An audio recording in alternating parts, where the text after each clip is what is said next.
sommes les étudiants de Montpellier Supagro en dernière année d'école d'ingénieur. Nous sommes donc 17 étudiants qui allons vous présenter l'effet des légumineuses sur la structure du sol. Donc ça, c'est une étude qu'on a construite la semaine dernière et jusqu'à lundi sur 19 parcelles par la méthode du profil cultural. Donc, comme je vous l'ai dit tout à l'heure, l'étude est récente. Elle a été faite dans des conditions sèches et sur des intercultures. On a étudié plusieurs exploitations, 4 exploitations du Lauragais tarnais, que vous pouvez voir sur l'image. C'était des exploitations situées plutôt en zone de coteaux. Donc c'était à chaque fois des parcelles qui étaient non irriguées et les exploitations produisaient en général les semences. La rotation type de ces exploitations était céréales avec du blé dur, du blé tendre. On retrouvait également des légumineuses et d'autres types de cultures comme le colza, le tournesol ou encore des carottes. On a également effectué 3 profils au lycée agricole Charlemagne, où nous sommes aujourd'hui. C'était des parcelles qui étaient non irriguées avec des rotations de type céréales légumineuses. Au niveau donc, de la méthode que nous avons mis en place, donc, en fait, on a réalisé pour chacune des parcelles étudiées des profils culturaux qui consistent à décrire la structure du sol en interaction avec la plante. Et pour cela, en fait, on travaille sur des fosses, donc, qui sont des trous sur la parcelle qu'on réalise en général perpendiculairement au travail du sol. Et en fait, on réalise à chaque fois sur ces fosses un rafraîchissement des profils avec des bêches ou des couteaux pour mettre en avant les horizons. Justement, donc, sur un profil de sol, on peut observer plusieurs types d'horizons.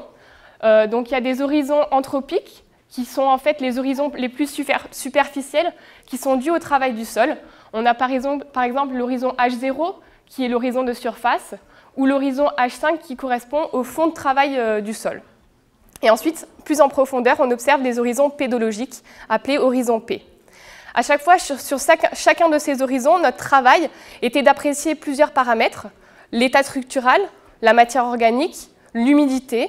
On observait également le pourcentage des racines tout au long du profil, mais également la profondeur du maximum des racines et la profondeur maximale d'enracinement.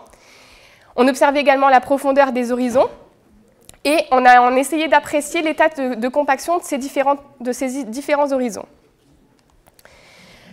Je vais commencer par vous faire un petit retour des agriculteurs qu'on a enquêtés sur l'introduction des légumineuses dans leur système de culture. Donc, comme vous pouvez le voir ici, sur les 19 parcelles qu'on a étudiées, on a pu observer des systèmes où 4 légumineuses étaient présentes. Donc, il y avait des agriculteurs qui avaient de la luzerne, d'autres du soja, des lentilles ou encore des pois chiches. Si on regarde un peu au niveau des rendements moyens 2016, on voit qu'en général, ils sont quand même un peu en deçà des objectifs de rendement des agriculteurs, mis à part pour le pois chiche, où en fait, on a observé une réussite du pois chiche dans le contexte local. Au niveau du retour des légumineuses, sur 6 ans d'études, on a observé que plus de la moitié des parcelles portaient au moins une légumineuse sur ces 6 dernières années. S'il y a un taux de retour qui est assez faible, c'est parce qu'en fait, la pression de maladie est difficile à gérer. Ensuite, on a essayé de savoir un peu ce que les agriculteurs attendaient des légumineuses. Pour la plupart, ils attendaient une amélioration de la structure du sol, une diversification et un allongement des rotations, une valorisation de la récolte, par exemple par la vente directe, et une diminution des apports azotés. Au niveau donc, de notre étude, on s'est posé plusieurs questions. La première était, est-ce que les légumineuses permettaient de diminuer la fertilisation? On s'est également demandé si les légumineuses permettaient de diminuer la compaction du sol par leur système racinaire pivotant, par exemple. On s'est demandé aussi comment est-ce qu'elles s'enracinaient dans les sols, quelle biomasse elles produisaient et quelle biomasse elles restituaient au sol. Et enfin, on s'est intéressé au fait de savoir si les légumineuses dans les rotations entraînaient des différences d'humidité dans le profil. Pour répondre à la première question, donc par rapport à la quantité d'azote apportée par rapport à un précédent de légumineuses, on a étudié en fait la quantité d'azote apportée en kilogrammes d'azote par quintal de blé dur par rapport à différents précédents. Donc vous pouvez voir ici qu'il y a des précédents blé dur et des précédents légumineuses et des précédents tournesol. Dans le cas d'un quintal de blé dur produit sur un précédent blé dur, on voit que la fertilisation apportée est supérieure aux besoins unitaires théoriques d'azote par quintal de blé dur produit. Ce qui veut dire que les agriculteurs ont tendance à surfertiliser le blé dur. En revanche, lorsqu'on observe la quantité de fertilisation apportée sur le blé dur après une culture de légumineuses comme le pois chiche ou le soja, les quantités sont inférieures aux besoins unitaires, ce qui montre que les agriculteurs adaptent leur fertilisation et que le blé dur a su puiser en fait l'azote qui avait été capté par les légumineuses. Donc ici, en fait, on a étudié le lien entre état structurel du sol et les cultures en classe. Donc sur 19 profils, on a analysé 39 horizons. Donc, sur ces horizons, on a étudié sur chaque horizon, en fait, s'il y avait une compaction ou non. Donc, une compaction, ça veut dire que quand au couteau, on essaye de rafraîchir le profil, c'est très dur, c'est soudé, et les mottes vont être anguleuses, et donc il n'y aura pas de porosité. Les racines vont avoir beaucoup de mal à pénétrer. Donc, sur ces horizons, on a vu qu'il y avait 62% qui n'étaient pas compactés. Et donc, sur le reste des horizons compactés, les plus représentés sont les horizons H2, donc en vert, comme vous pouvez le voir. H2, oui, donc, par contre, c'est à modérer par en fait le pourcentage de compaction. Donc, le plus gros pourcentage qu'on ait, c'est 50%, mais c'est en totalité sur la largeur de l'horizon. Donc, ça veut dire qu'au maximum, les horizons sont compactés sur leur moitié. Donc, en général, en globalité, on a des profils qui étaient très peu compactés. Là, c'était une petite photo en fait pour montrer. On voit dans le carré rouge, c'est une compaction. Donc généralement, c'est produit par le passage de roues d'un engin. Voilà, donc ça crée des zones, comme vous le voyez. Lorsqu'on rafraîchit le profil, ça crée des zones très denses et difficiles à enlever. Oui, excusez-moi, je reviens en fait sur ce petit graphique. L'effet culturel, en fait, toutes les cultures étaient représentées finalement dans les horizons compactés. Donc on avait autant presque de céréales que de légumineuses, ce qui fait qu'on n'a pas vu d'effet culture par rapport à la structure du sol. Ensuite, on s'est intéressé à l'exploration racinaire. Donc, on a remarqué que l'enracinement maximal pouvait aller en dessous de 1 mètre de profondeur. Donc c'est là où on trouve les dernières racines. Donc finalement, on avait des enracinements qui étaient assez profonds pour toutes les cultures, sauf pour la luzerne, mais c'est un cas un peu particulier parce que donc on n'avait qu'une donnée et elle n'était pas très bien implantée. Ensuite, on a regardé l'enracinement maximum. Alors là, par contre, l'enracinement maximum, c'est quand on va regarder le nombre là où il y aura le plus de racines, l'horizon où il y aura le plus de racines. Donc, ce qu'on voit ici, c'est que finalement, c'est plutôt dans les zones superficielles des profils, donc entre 20 et 40%. Donc là, c'est vrai que c'est assez intéressant parce que autant l'enracinement maximal, ça corrélait avec le peu de compaction. On voyait qu'il y avait des racines qui allaient en profondeur, mais là, l'enracinement moyen, au final, il reste assez superficiel. Pourtant, on n'a pas de profil compacté. Donc, l'hypothèse qu'on pourrait émettre, c'est peut-être que les plantes, au final, n'ont pas besoin d'aller plus en profondeur parce qu'elles ont toutes les ressources nécessaires dans les horizons superficiels. Donc là, c'est une petite photo qui montrait sur une parcelle de colza l'enracinement des repousses, en fait, qui est facilité dans les horizons superficiels. En ce qui concerne la production de biomasse, la production de biomasse et la restitution de biomasse, on s'est intéressé au taux de restitution, au taux de couverture des parcelles au moment de l'interculture, parce qu'on était en période d'interculture. Et donc on a comparé le taux de couverture donc, qui concerne à la fois les résidus de culture qui ont pu se retrouver sur la culture ainsi que les pousses, donc par exemple les repousses de culture. Donc le taux de couverture, ça comprend ces deux éléments, les repousses et les taux de résidus, enfin les résidus qui se trouvent sur le sol. On l'a comparé du coup entre les différentes cultures qu'on pouvait trouver sur la parcelle cette année. Donc les légumineuses, en légumineuses pérennes, donc une parcelle de luzerne en légumineuses annuelles, des parcelles de pois chiches et de lentilles, et en céréales à paille, c'était de l'orge et du blé. Et on a constaté qu'il y avait un taux de couverture beaucoup moins important sur les légumineuses que sur les céréales à paille, blé, orge et le colza. Le colza, ça peut s'expliquer notamment, la couverture très importante peut s'expliquer notamment par le fait qu'il y avait beaucoup de repousses sur cette culture.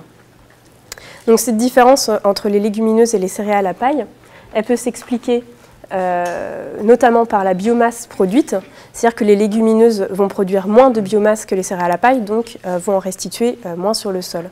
Mais ça peut également s'expliquer aussi par le rapport C sur N, qui est plus faible chez les légumineuses, et donc les légumineuses vont avoir tendance à se dégrader plus vite et à laisser moins de résidus sur le sol que les céréales à paille.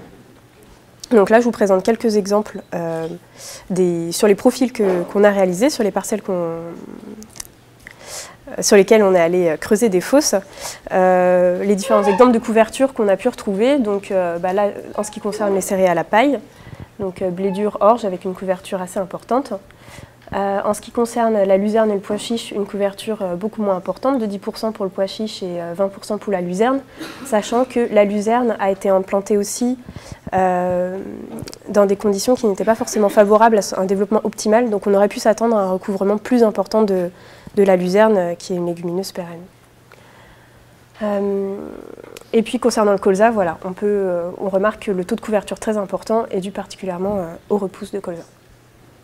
Donc moi je vais vous parler de l'humidité, parce que c'était un des derniers paramètres auxquels on s'était intéressé. Alors ce graphique, il est là vraiment juste pour vous illustrer le fait qu'on avait vraiment des profils qui s'asséchaient en surface, qui étaient très secs en surface et qui s'humidifiaient en profondeur. Et ça s'expliquait d'une part par l'été très sec qu'on a eu, et d'autre part parce qu'au final ce sont les horizons dans lesquels on avait le plus de racines, où l'évapotranspiration a été la plus importante.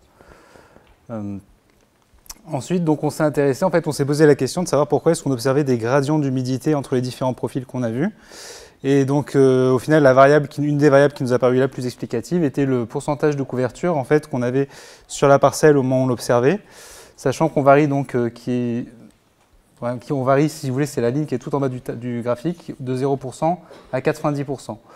Et donc, chaque colonne va représenter un des profils qu'on a pu observer donc, chez les différents agriculteurs, ou chez lesquels on a été. Donc ce qu'on vous représente avec les couleurs, si vous voulez, c'est que le bleu foncé, c'est les zones les plus humides, le bleu clair, ce sont les zones les plus sèches.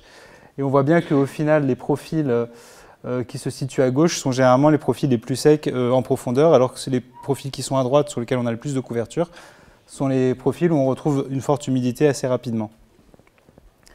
On s'est intéressé ensuite à deux parcelles en particulier qui étaient chez le même agriculteur et qui avaient plus ou moins les mêmes caractéristiques de sol, mais qui différaient en fait par leur taux de couverture, puisqu'il y en a une qui est à 20% et l'autre à 80%, mais aussi par leur précédent cultural, puisqu'il y en a une c'était un blé dur et l'autre c'était un pois chiche.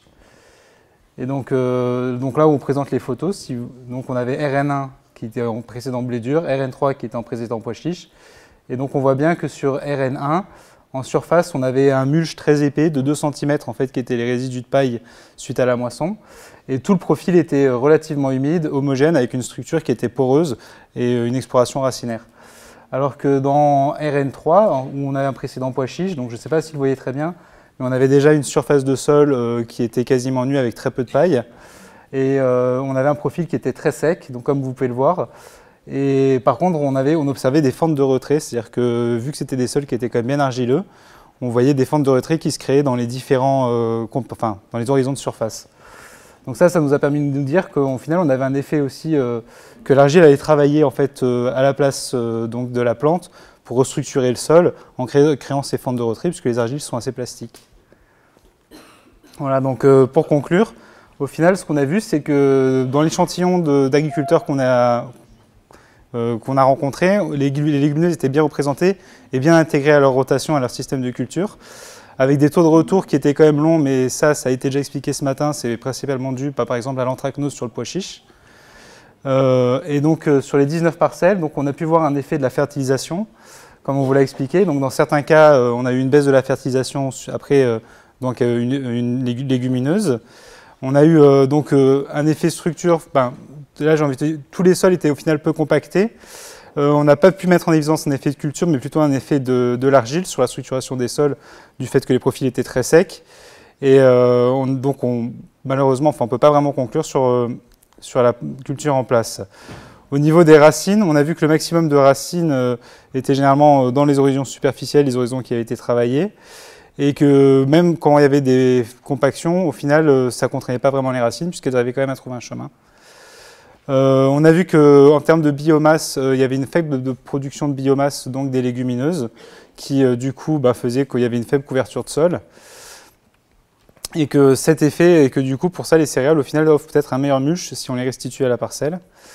Et donc ça c'est directement mettre en lien avec l'humidité et le fait que les légumineuses restent généralement en place plus longtemps sur les parcelles, puisque donc la parcelle de pois chiches qu'on vous a montré, elle avait été moissonnée au 15 août. Donc ça veut dire que contrairement au blé qui avait été moissonné mi-juillet, on voit qu'il y a quand même 1 mois et demi de présence de la culture en plus, qui a pu continuer à transpirer pendant une période sèche où il n'y avait pas d'irrigation. Voilà, donc au final la conclusion qu'on a, c'est que l'efficacité des légumineuses sur la structure du sol est sûrement conditionnée par la biomasse qu'elle va produire et donc par les conditions d'implantation qu'elle va avoir. Donc là, si vous voulez, à gauche, on a 2 parcelles de luzerne vieilles de 5 ans. À gauche, donc, c'est la parcelle de luzerne qu'on a observée au lycée Charlemagne, où on voit qu'au final, le maximum d'enracinement, les racines les plus profondes, vous les voyez très, très mal sur la photo, sont à 20 cm. Alors qu'à droite, on a donc une parcelle, pareil, donc luzerne vieille de 5 ans, dans le Gers, donc cette fois observée dans le Gers il y a 2 ans. Et on a donc des pivots qui descendent jusqu'à 70 cm de profondeur, faites attention à l'échelle. Et donc on voit qu'il a produit une biomasse beaucoup plus importante et qui a un effet structurant sur le sol que nous n'avons peut-être pas pu observer. Voilà, on tient à remercier quand même tous les agriculteurs qui nous ont accueillis, donc M. Reynaud, Bellavel, Camelès et Ressac, et puis le lycée agricole, et Gérard Lorenz aussi pour avoir coordonné tout ça. Merci beaucoup.